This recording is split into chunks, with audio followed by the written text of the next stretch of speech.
context, that would be like the number of the US population right now all over the world. Not very many people, isn't it? But 1,800 years later, we hit the first 1 billion mark.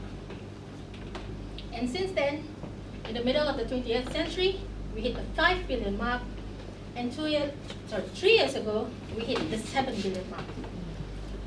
What happened? That there are so many more people now living in this moment, that we have more of them than we did in the last 2,000 years. Basically, there are several factors. One is that, believe it or not, the 20th century is considered by historians by one of the most peaceful centuries on earth. Never mind the 2 great wars, never mind the killing of people in Vietnam and Africa and so on. But it was actually the number of people who died in warfare in the 20th century is a lot less than the previous one. Secondly, food. We have more food now than we did in those days. How did that happen? Several things. First, we have mechanization. So we can produce food in large quantities.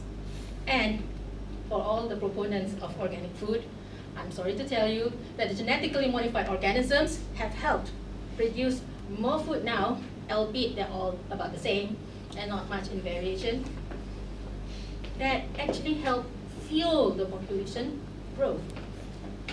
But one of the most important things that help the human to flourish that much is actually our advances in medicine. I'd like to focus mostly in our battle against infectious diseases.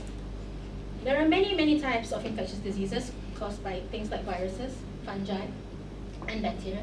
I'm just going to narrow it down to our battle against bacteria. Now, previously, a single cut can kill you.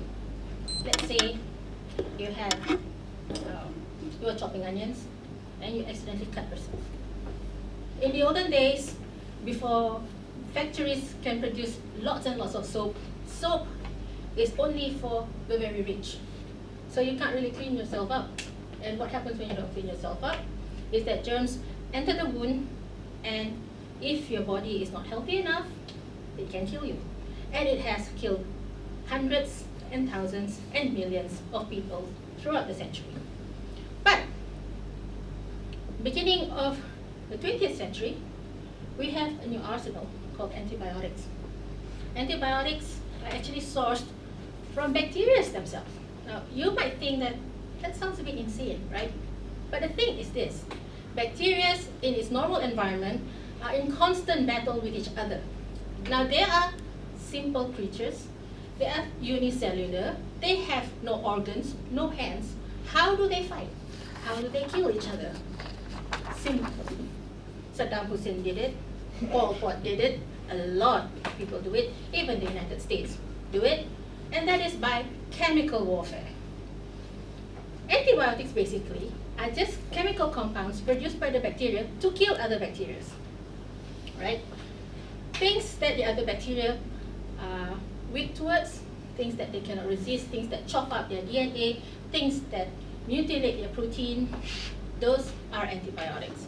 But what finally human beings figured out, aha, we can use them. And so we did.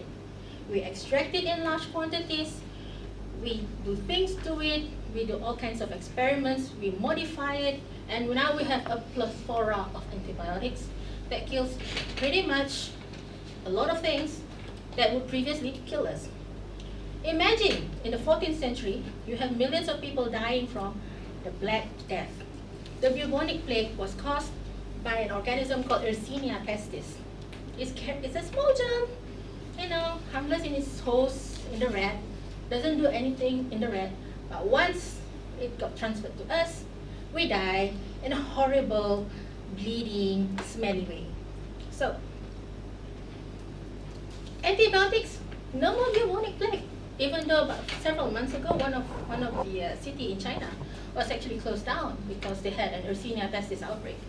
But the thing is, now, with antibiotics, people can be cured. People will be saved. However, we have been having so much fun with antibiotics that we don't just use it for medical purposes, we also use it for other things. We use antibiotics to help make cattle fatter. We use antibiotics to help our chickens grow faster. We use antibiotics to keep the fish in our fish farms healthier. We use antibiotics sprayed on our fruit trees so that the fruits don't rot. We use antibiotics anywhere and everywhere indiscriminately. Basically, more than 50% of the antibiotics produced in the world actually go for agriculture. Not to treat humans, not to treat your dear pet. No, it goes to our food. And what happens is this: when you have a lot of antibiotics that finally gets back into the environment, come on, the animal will defecate, will urinate, antibiotic enters the water system. The same thing with us, right? So what happens is this: we have a lot of germs in the environment who finally got better at handling antibiotics. They finally realized, hey, you know what? This thing doesn't bother me anymore. And those antibiotics no longer work against them. What will happen is that one day you can get an infection and not a single antibiotic that we have in market can cure you. That is not a doomsday scenario. That is something that has been happening. We have cases of methicillin-resistant Staph aureus that are now resistant to the last line antibiotics, vancomycin. And the thing is this: we brought it back to us. We did it to ourselves. And unless we do something about this, unless we change the way we do things, definitely the bugs shall inherit the earth.